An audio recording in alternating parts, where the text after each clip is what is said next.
So, the next thing I'm going to talk about is going to be sleeping pads. So, sleeping pads are what separates you from the ground when you're going camping. They act as helping you be more comfortable, and they also help keep you insulated against the cold. Here we have the two main kinds of sleeping pads. This is an inflatable sleeping pad. Inflatable sleeping pads tend to be the more comfortable of the two, and they're a lot more lightweight as well, but they don't keep you as insulated from the cold as the non-inflatables will. The non-inflatables are a lot more bulky and heavy to carry, but they keep you a lot more insulated against the cold. There are some kinds of inflatable sleeping pads where they're insulated ones and they have a lot of padding on the top and they can be as warm as a non-inflatable sleeping pad, but they tend not to be as lightweight. So another thing you want to remember about using an inflatable sleeping pad is you probably want to bring a patch kit with you, just in case you get a hole in the sleeping pad while you're out, you can fix it. So for figuring out how warm a sleeping pad is, there's this thing called an R value.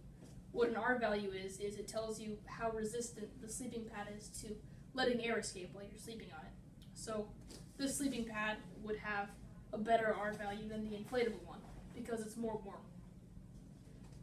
Depending on what kind of camping you're going to do, you want to use different kinds of sleeping pads.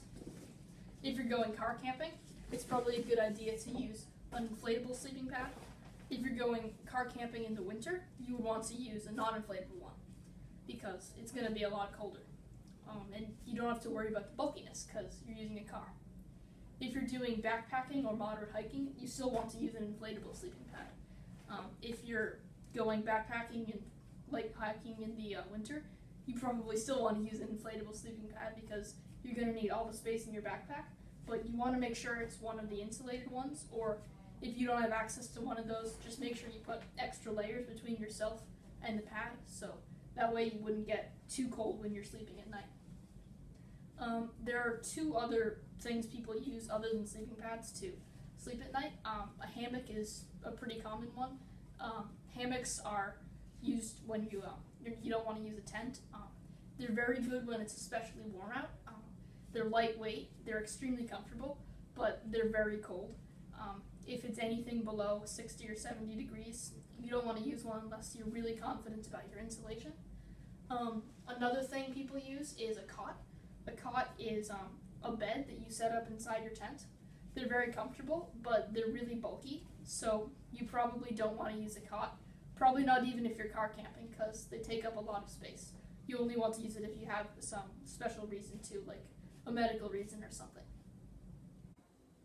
So, now I'm going to talk about a couple different examples of when you would use what in what situations.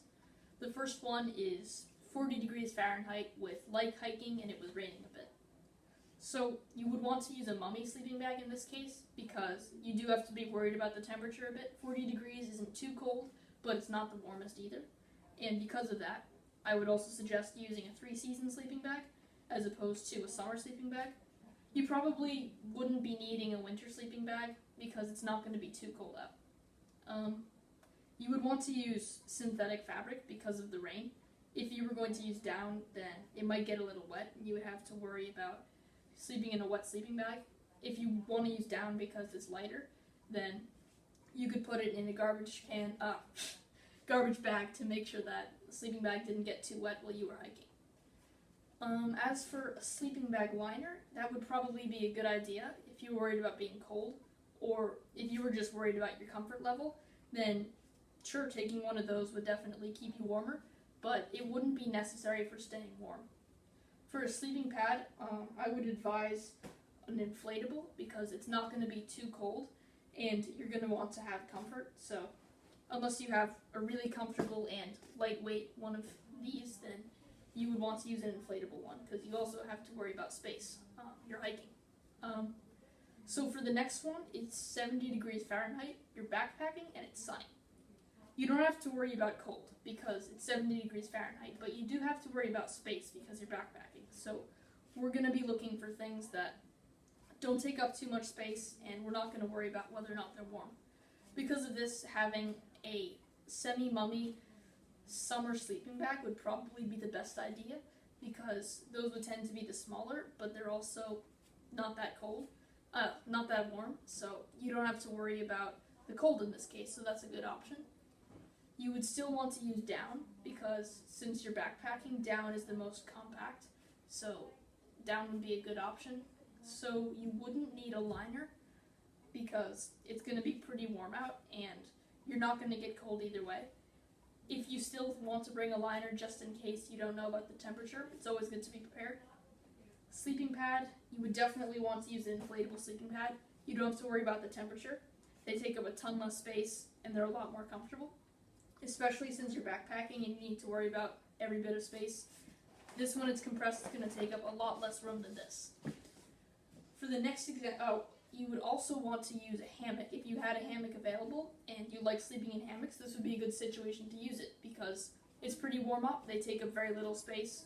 You wouldn't have to bring a pad at all.